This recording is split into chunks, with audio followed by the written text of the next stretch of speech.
Benjamin Moser, and I'm thrilled to be here with Margaret Atwood, who is somebody that I have liked and admired from afar for quite a long time. My sister Laura was in high school in the Pacific Northwest for a while, and she was about 14 or 15, I think, and she went all the way to Portland from Seattle because she wanted to meet this great writer, Margaret Atwood, who I'd never heard of, because I was also 14 or whatever. And she went down there, and she was absolutely thrilled that this famous person who's on the short list for the Nobel Prize and who is one of the greatest contemporary English language writers was not only this Olympian spirit, but also this very nice lady who had given her a book and who sent her a postcard, and who generally made my sister, who was very interested in writing and in literature, and became a writer herself. And she was absolutely thrilled to be taken seriously by this Olympian human who was so kind to her. And so I've always had a nice feeling about Margaret. And when I later started reading her books, I understood just why my sister had been so keen on her and so thrilled that she had been so nice to her.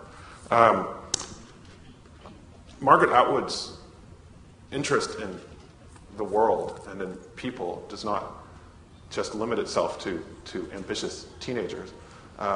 She's also written a series of books, a diptych of books, Oryx and Crake, which came out a few years ago, and now The Year of the Flood, both of which take a very, well, you could say science fiction, but it's not. It's really just what would happen in a couple of generations down the road when all the stuff that we read about and all the stuff that has been prophesied and still seems very far off actually starts happening. Global warming, the extinction of species, pandemics. What does that actually look like for actual people? And she has now written the second part of this book, which is I don't know, what would you call The Year of the Flood compared to Oryx and Crake? Okay, so it's not a sequel. First of all, it's great to be here. Hello.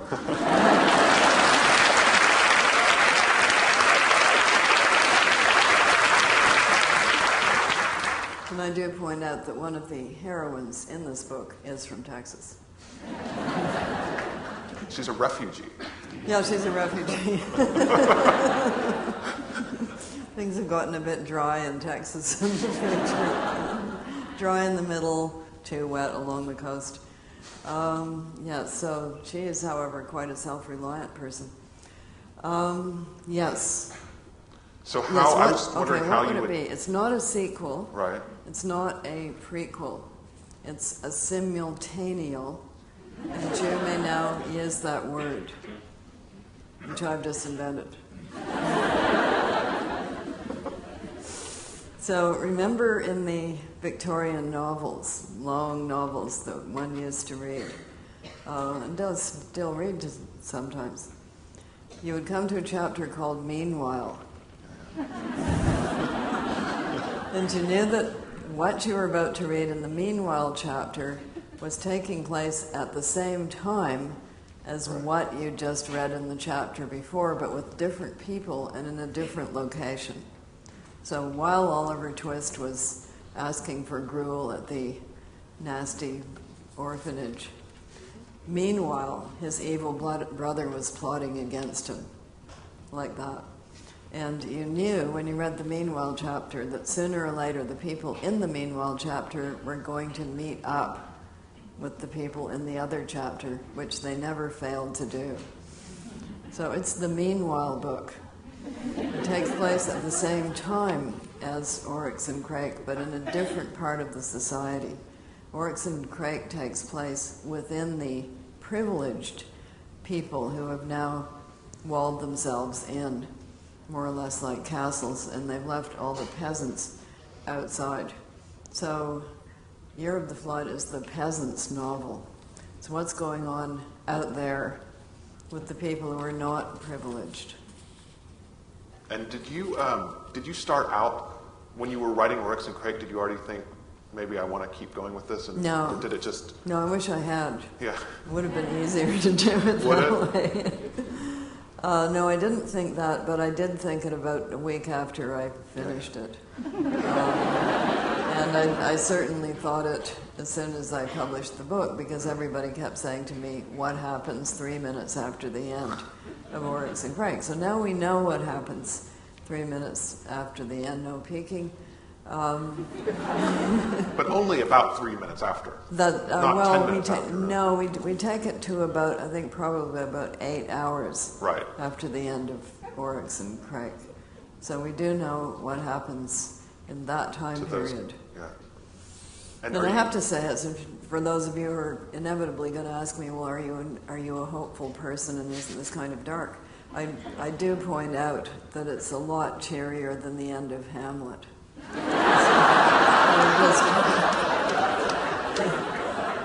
Everybody in the court of Elsinore is lying on the floor in that play except for Horatio.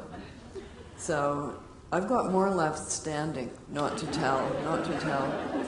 But it is cheerier than Hamlet. So if you ask me about the cheeriness question, you will get that answer.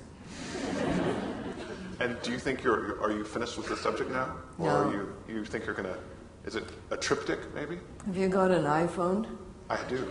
Well, you probably know how to use your iPhone better than No, I don't. No. I just got it. I still haven't bought an application. Well, you probably still know how to use your iPhone better than I know how to use my iPhone, but I can do the weather. Right. Oh, I can't do the weather. Oh, I can show you how later to do the weather. It's okay once you catch on. Yeah. I mean, there should be a little book. Actually, there is a little book. It's not very I never read informative. those. Yeah, well, I did, and it didn't help much. Right. So, the map thing. Do you know how to Google work the Maps? map thing? I need to spend some more time. Okay, I'll help you. I've got to be honest. Okay, the map thing, you push on the map thing, Yeah. and you can ask it to tell you where you are, and it will locate you on this map. Oh, yes. I And heard then about if you go like this, you get more of the map, except when you first look at it, it's just a grid. Right. It's just a grid, and then if you wait long enough, it sort of fills in.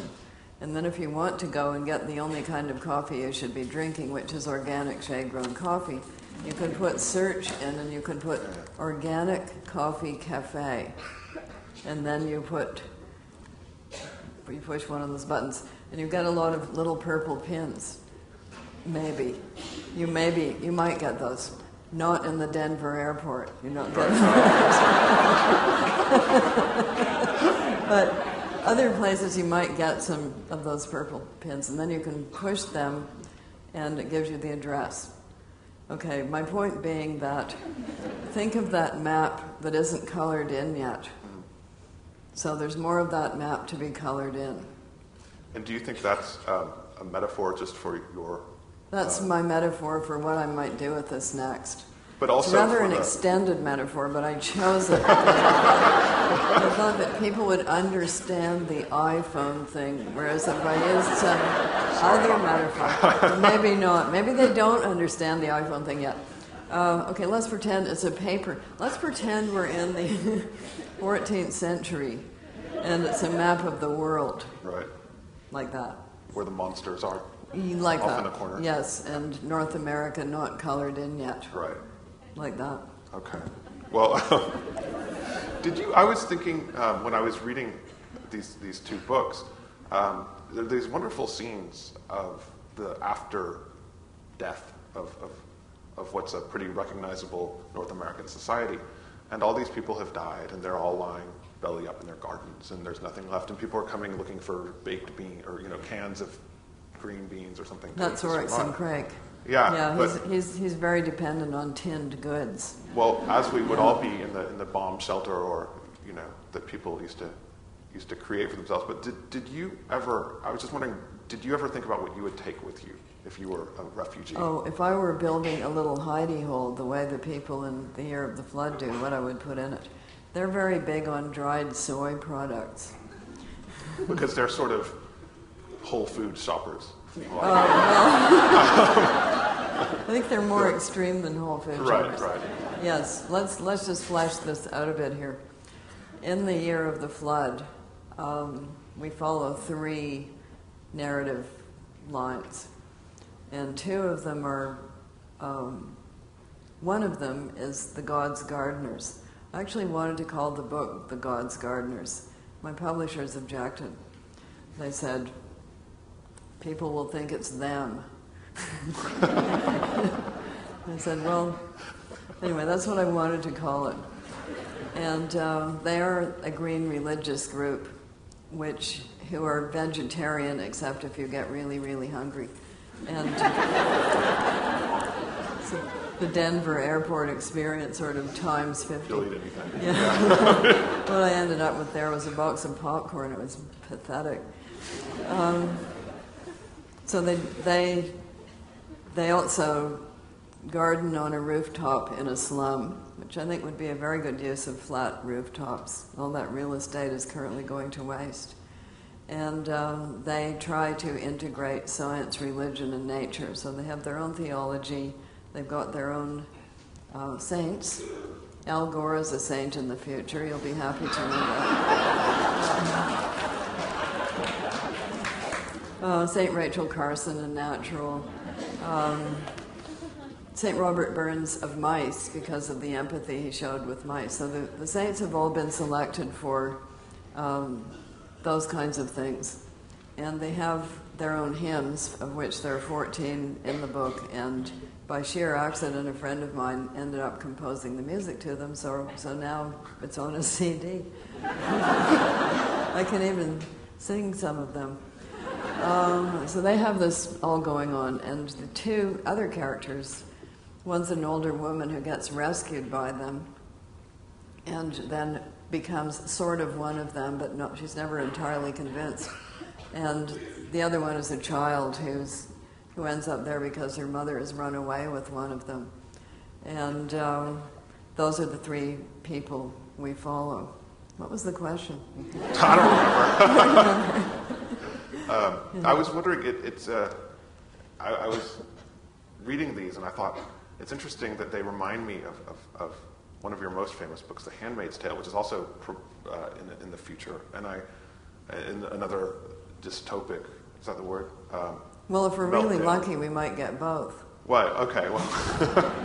And I just wondered, because I was thinking about talking to you, I thought, do you get sick of people talking about The Handmaid's Tale?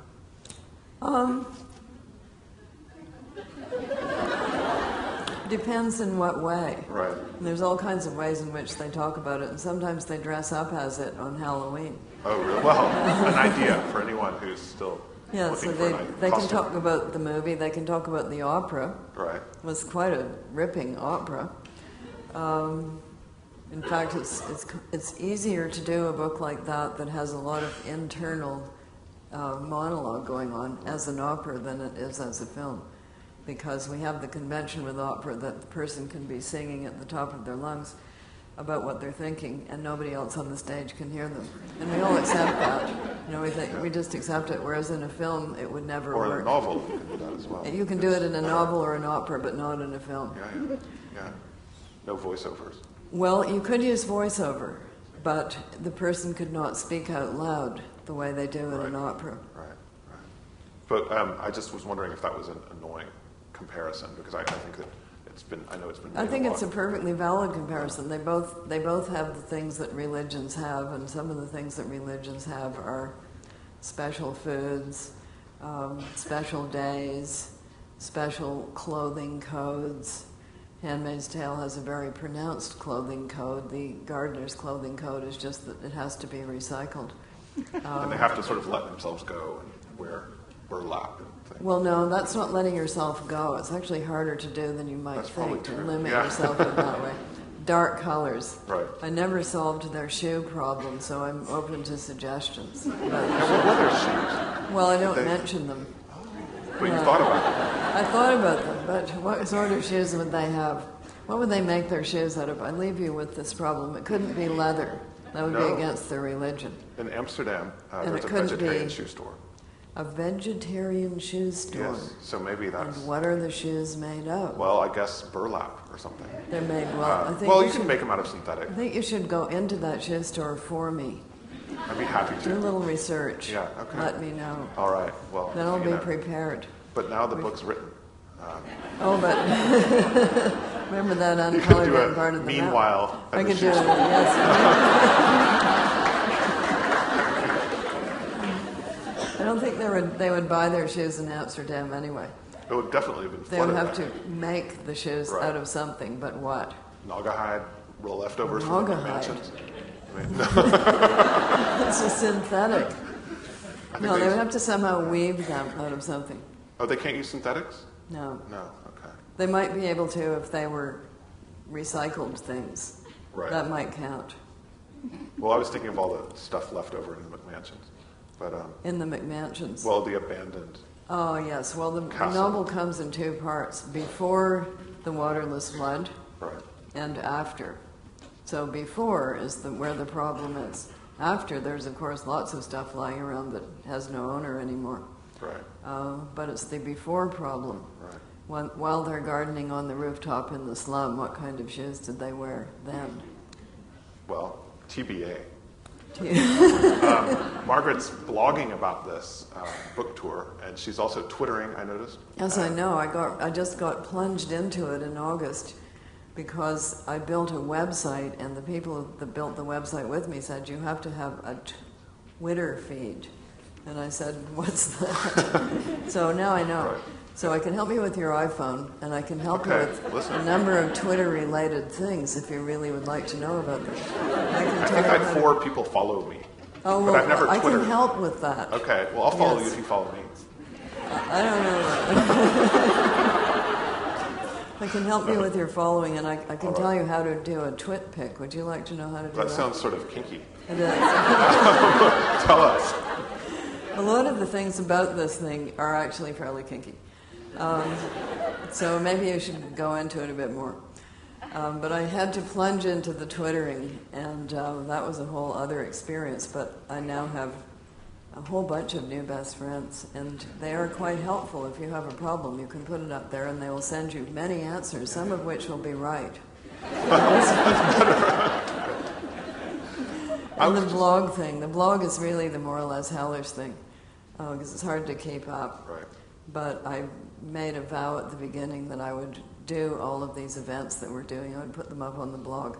So you too may turn up in my blog. Uh-oh. Get out my little green You camera. too? We should have I'll had a take the raffle little- or something. I'll take the little because picture of you. Oh,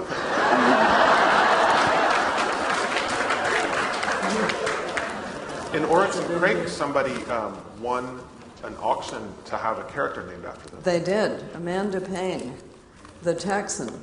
But who was the original Amanda Payne? The original Amanda Payne was somebody who won the right to be in the novel, or somebody bought it for her at a victims of torture medical doctors organization in England who do this every year.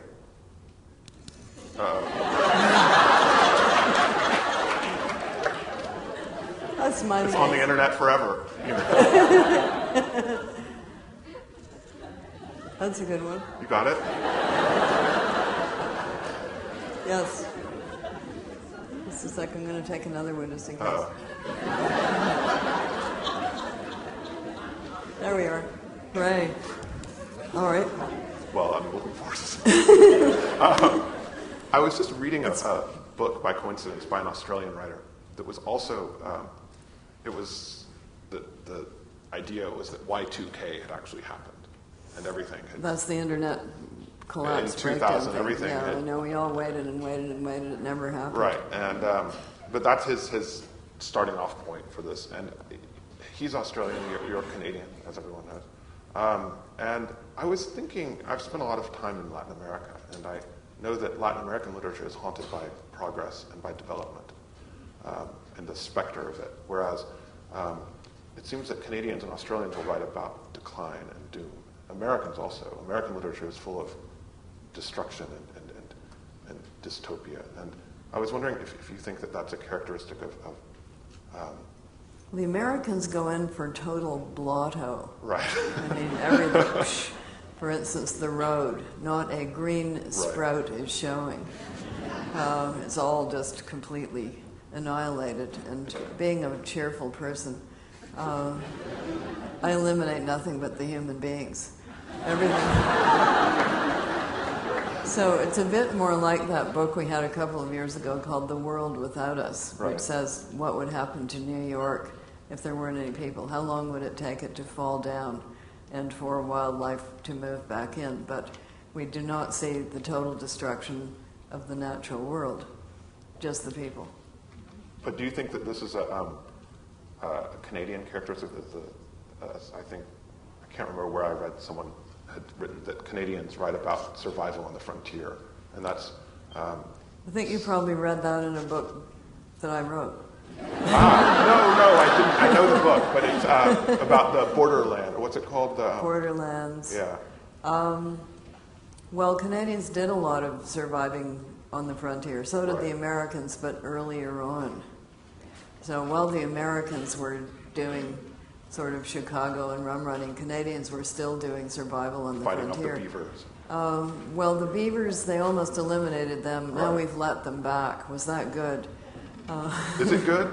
They don't saw down the utility poles? There's a plus and a minus to everything. Right. There's an up and a down to everything. So the Scots are about to reintroduce the beaver. Will Just they Scotland? be? Yes. Ooh. Will they be glad? We will see.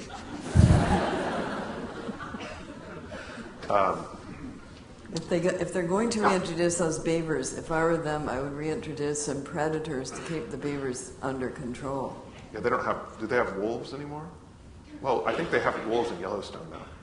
I'm sure they've got wolves in Manitoba or somewhere they could distribute.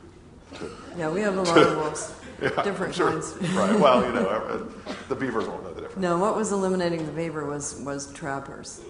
Oh, right. And in fact, the whole of Canada, the whole American thing, the American-Canadian-French thing went like this. Once there was New France, and it was run on the fur trade, and there was the French-English War going on, and Wolfe went up to Quebec and won, and then the British got all of that interior, the part with the French names, and then you could have the American Revolution, which you wouldn't have been able to have if Quebec had not fallen.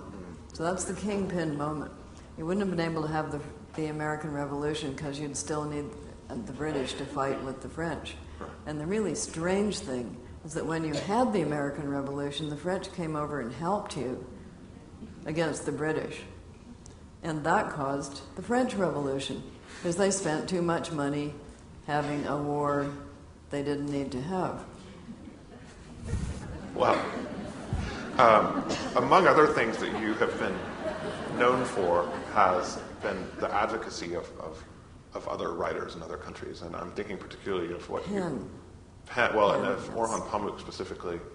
You were one of the first and probably the most outspoken international writer when he was threatened with imprisonment in Turkey. And I was wondering, it's a standard sort of question, but what writers are you interested in now? Younger people? You mean what, younger writers coming up? Oh dear, there's so many of them. Everybody keeps saying the young don't read, the novel is dead. I mean, not from where I stand. There's a ton of people writing. And they also have all of these blogs that they're all doing. And they seem to be a very active bunch of people. Do you read other blogs besides your own? That's one of those questions like, when did you stop beating your wife? Yeah. Do I read my own? Yes, I have looked at some of the other ones because I meet them on Twitter. And it turns out that they have book groups and they have blogs, and then they turn up at events and they say, I'm really, and then they reveal their secret name that they have only on Twitter. And then they bring me little packages of organic coffee, and it's all very cozy. So yes, I've met some of those other bloggers. They devote a great deal of time to this. They have amazing things on their blogs. It's astonishing book groups and lists and recommendations and little reviews and pictures, and it's just amazing. We're going to open it up to some questions now. I don't know if you can see. I can't certainly see, but I'm told that here in the front, downstairs only. Just like a movie here, a microphone and maybe another microphone coming here. If you have any questions for Margaret Atwood, she'd be happy to take them.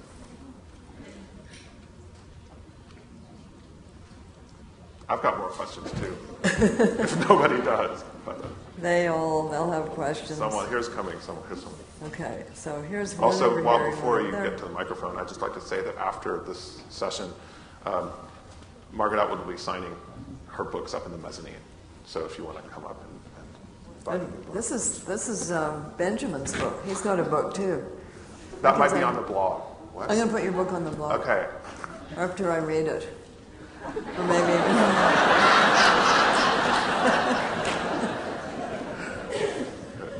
Would you like to start? Yes, it's such an honor to be asking you a question.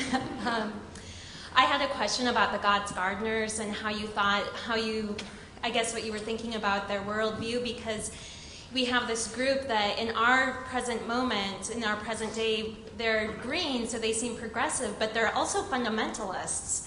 So I was just wondering if you could talk a little bit about religion and what, I don't know, it almost seems like the book is saying you can't have any ideology.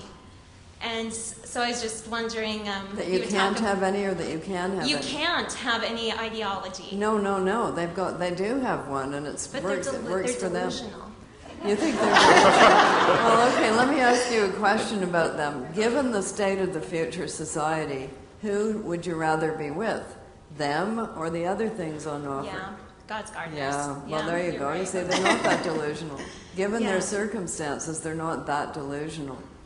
So, Mr. Dawkins, Professor Dawkins, with whom I was recently on TV in England, I thought he was going to put up a fight, because I said, don't you think it's so that religion is an evolved adaptation that we acquired during our 80,000 generation sojourn in the Pleistocene that probably gave groups that had it an edge that other groups who didn't have it didn't have? And I thought he would say, rrr, rrr, rrr, rrr. But he said, oh, I entirely agree with you. There went that conversation.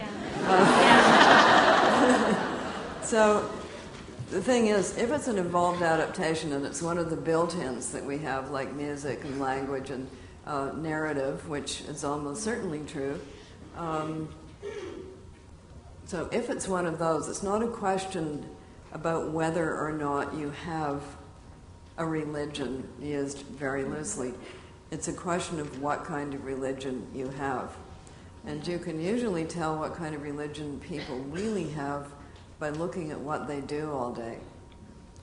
So even if they may go to church on Sunday and say they believe all of the things that they're supposed to believe, but they spend the rest of the week behaving in an opposite direction, you have to conclude that they're hypocrites and that their real religion is that which they spend doing all day, and those elements that they call on that have a kind of supernatural, the invisible hand. Or, some people worship the stock market, and they really do. It has a mysterious aura. It's going to help them. It's going to work out tomorrow, even though it didn't today. And all of the same things that go on. So I gave my religion things that religions have. They've got music, and they've got their own music, and I was one of those teenage kids who went around to every religion I could get my hands on then to see what they were doing. And I can tell you, the Baptists sang really well.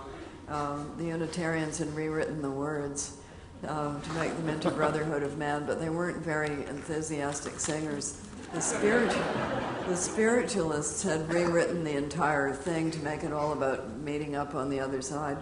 And the Presbyterians have some really staunch hymns.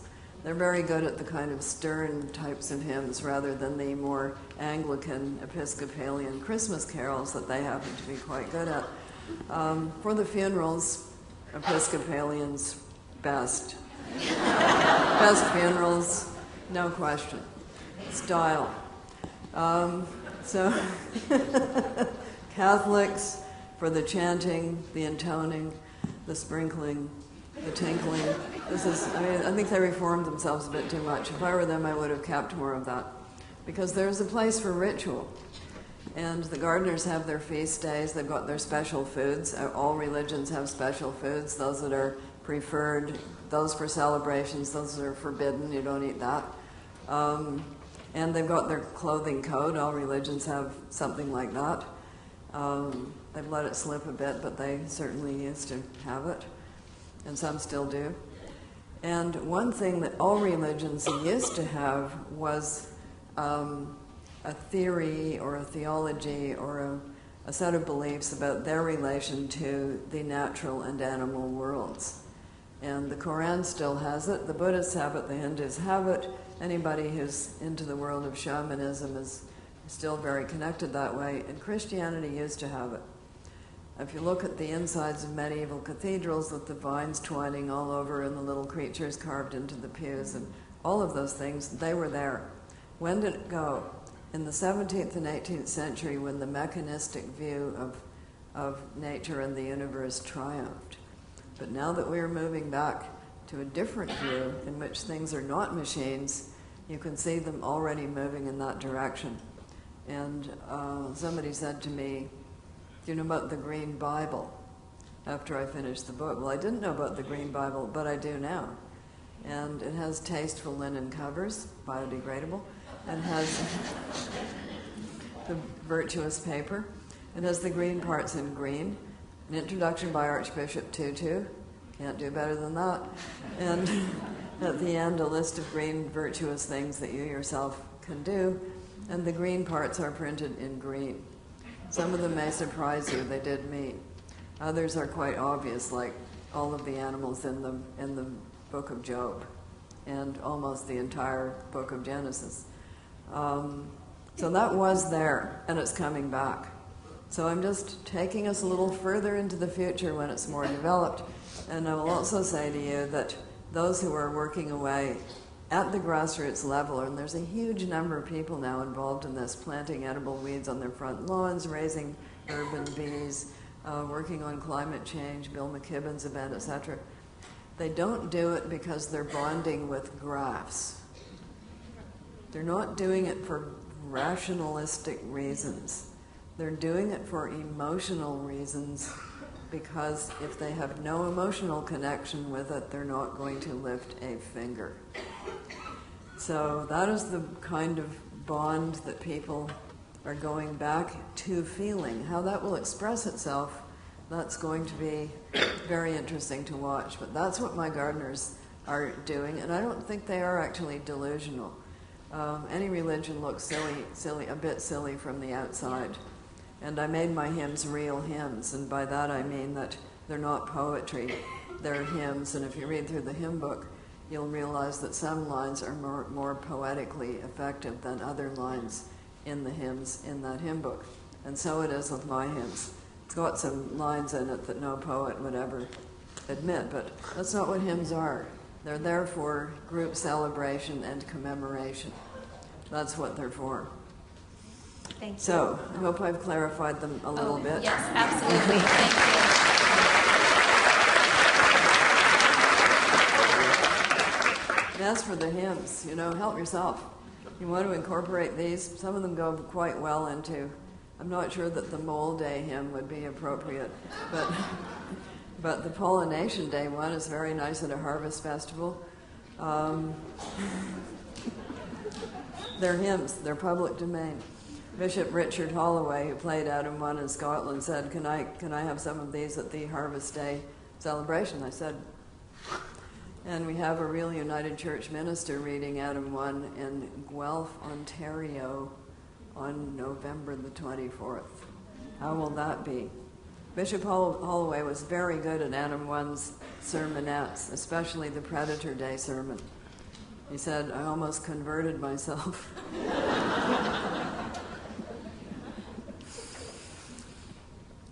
I too am thrilled to be asking you a question.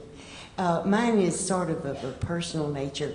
As I read your work, and it's all so compelling, I feel like you're telling me things that I really need to ponder, and I do.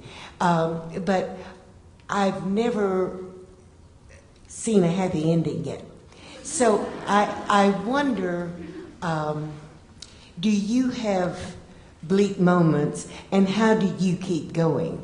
It's obvious you certainly have a sense of humor. I'm sure that would be part of your answer, but would you? Happy endings. You can find them in the children's books. So I'm a great believer in happy endings for children's books. I think children need to know that such things are possible. But let me ask you the following question. What happens after the end of Pride and Prejudice?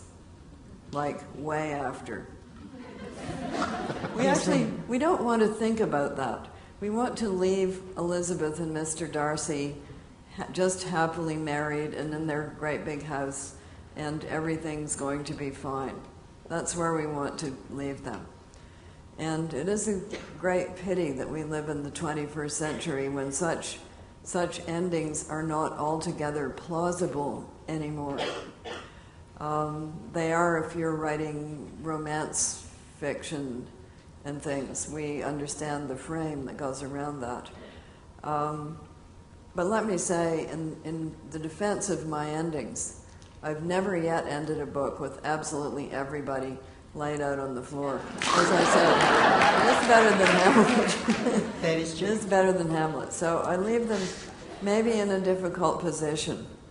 But I also leave the door open. They have more life to live at the end of each book. I have not closed that door in any single instance. Thank you. Over here. My question was more about like your process. I noticed with the structure of this book, it was similar to the structure of The Blind Assassin, where there were 3 separate sort of sources to That's the a narrative. bad habit. I wish I could break myself of that. Well, I wish love could it, just, so keep okay, doing it. All right. But how do you, when you sit down to write a novel, do you think, okay, I'm going to have 3 different things, and how do you come up with the chronology? Especially The Blind Assassin is like one of my top 5 favorite books, and that's one thing that just amazes me is every time I read it, as soon as I finish it, I want to start it all over again. That's a great I have all compliment. those aha moments, you know, and you go back and it's so rich and there's so many things you can pick up. So do you plan all of those things so that you know that at the end readers like me are going to go, gosh, she's so smart, or does it just happen? Well, Dave, I have a little thing up on my quotes bulletin board on my personal website, which has got quotes from people, and one of them is from Joan Sutherland, the opera singer. Someone said to her, Miss Sutherland, to what do you attribute your astonishing success? And she said, bloody hard work, ducky. So with The Blind Assassin, I actually started it 3 times, and it was a problem with the structure. And it's also a problem with the voice. Who's telling the story, and to whom are they addressing that story? So That's one of the great things about the novel is you don't know that until the end. Well, yeah. But at the beginning, it was, when I first started writing it, it was quite different because that Iris character, who is now the narrator of the book, was dead. And yes, she well, was... she's the one character who doesn't have life left to live. So. Well, and when I first started the book, she was dead, and she was being discovered through the proverbial hat box full of letters that somebody else found in her cupboard. Well, that didn't go very far. I heaved that out pretty quickly. Then I started it again. She was alive, and she was being discovered through 2 other characters. There was still a container. It was a suitcase, and it had a photograph album in it. One of those photographs has remained in the book.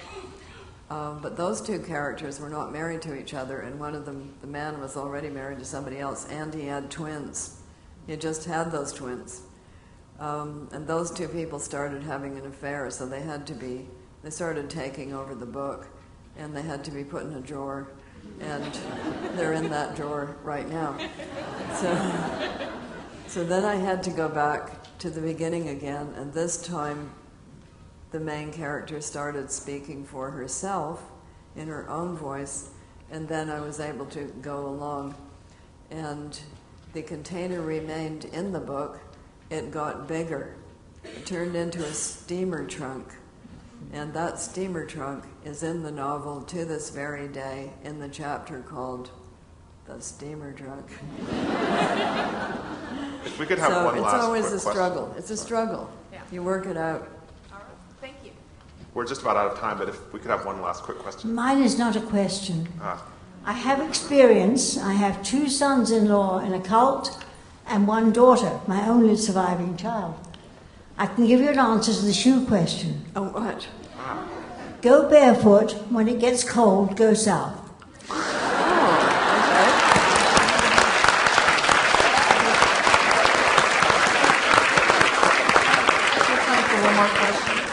very quickly. Yes. Can you tell me about surfacing? That was a novel I read back in college a long time ago. Kind of a personal question. What generated that? Surfacing, my second published novel, takes place in northern Canada, which is in fact the area in which I grew up. So I suppose you could say it was generated by the place itself. And if you look on a map, we actually have a pop song in Canada that's called Canada's Really Big. Texas is actually really big too, but Canada's bigger. So it's in the big part of Canada, the part without cities in it, and it's up there. And I think we all have a connection to places where we spent our really early childhoods, and I was writing out of that area. Well, thanks very much for coming, and Margaret will be upstairs signing.